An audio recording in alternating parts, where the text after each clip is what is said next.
I'm Miss Lara, and today I'm going to read Henry's Freedom Box, a true story from the Underground Railroad, a book by Ellen Levine and Kadir Nelson. So, Henry's Freedom Box. Henry Brown wasn't sure of how old he was. Henry was a slave, and slaves weren't allowed to know their birthdays. Henry and his brothers and sisters worked in the big house where the master lived. Henry's master had been good to Henry and his family, but Henry's mother knew things could change. Do you see those leaves blowing in the wind? They are torn from the trees like slave children are torn from their families. One morning, the master called for Henry and his mother. They climbed the wide staircase.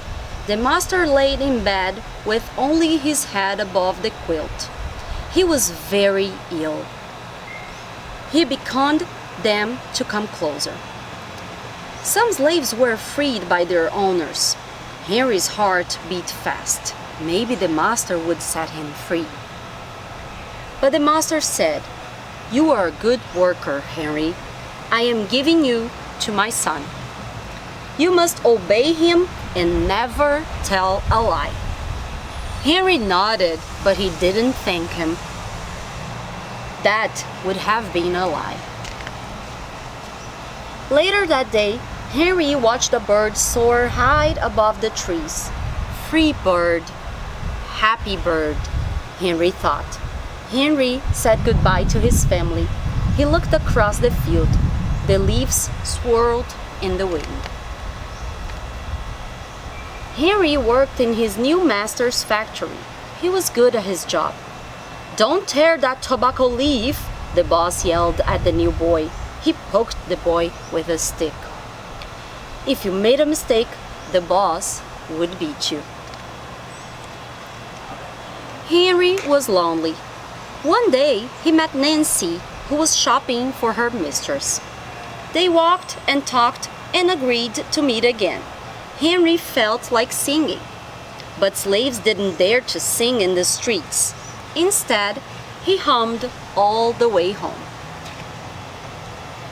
Months later, Henry asked Nancy to be his wife. When both their masters agreed, Henry and Nancy were married. Soon, there was a little baby, then another and another.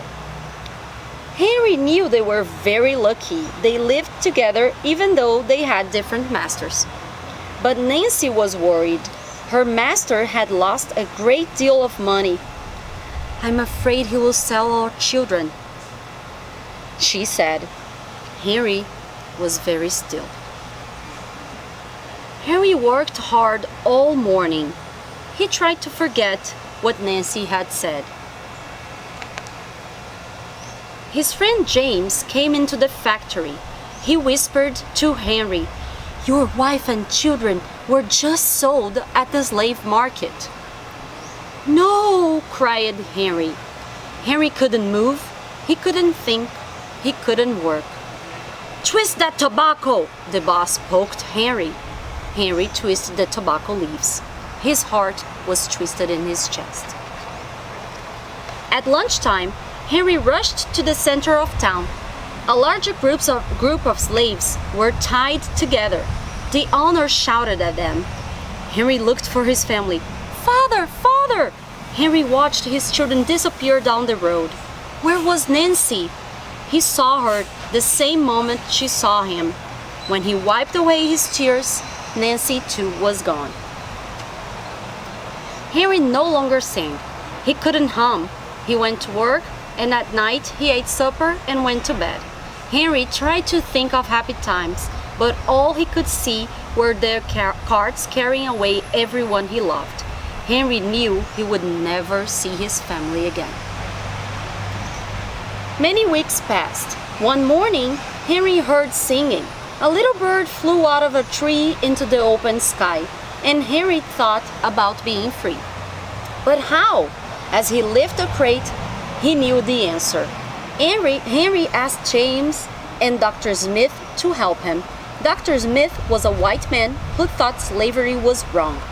They met early in the next day at an empty warehouse. Henry arrived with a box.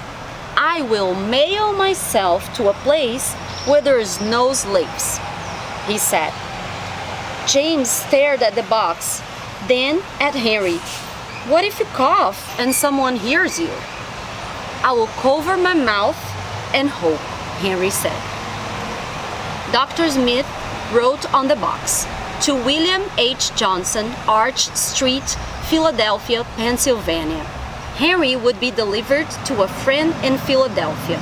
Then he printed on the crate in big letters, "This side up with care." Henry needed an excuse to stay home, or the work boss would think he had run off. James pointed to Henry's sore finger, but Henry knew it wasn't bad enough.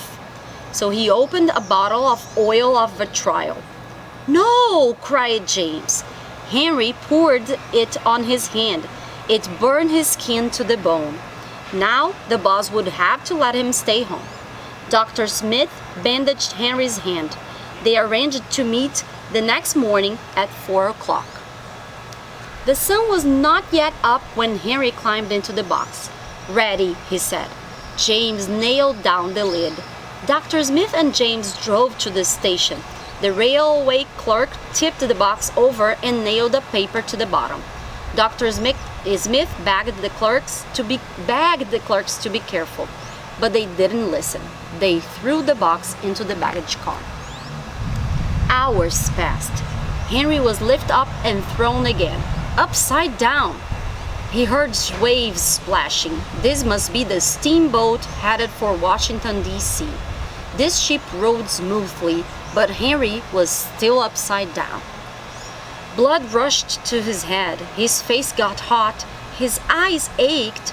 He thought his head would burst, but he was afraid to move. Someone might hear him.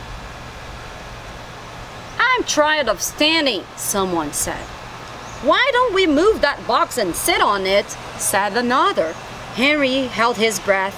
Could they be talking about his box? Henry was pushed. The box scraped the deck. Now he was on his right side, now on his left, and suddenly right side up. "What do you think is in here?" said the first man. "Mail, I guess," said the other. "I am mail," thought Henry, but not the kind they imagined. Henry was carried off the steamboat and placed in a railroad car, this time head up. He fell asleep in the rattling sound of the train wheels. He awoke to loud knocking. "Henry, are you all right in there?" "All right," he answered. The cover was pried open. Henry stretched and stood up. 4 men smiled at him.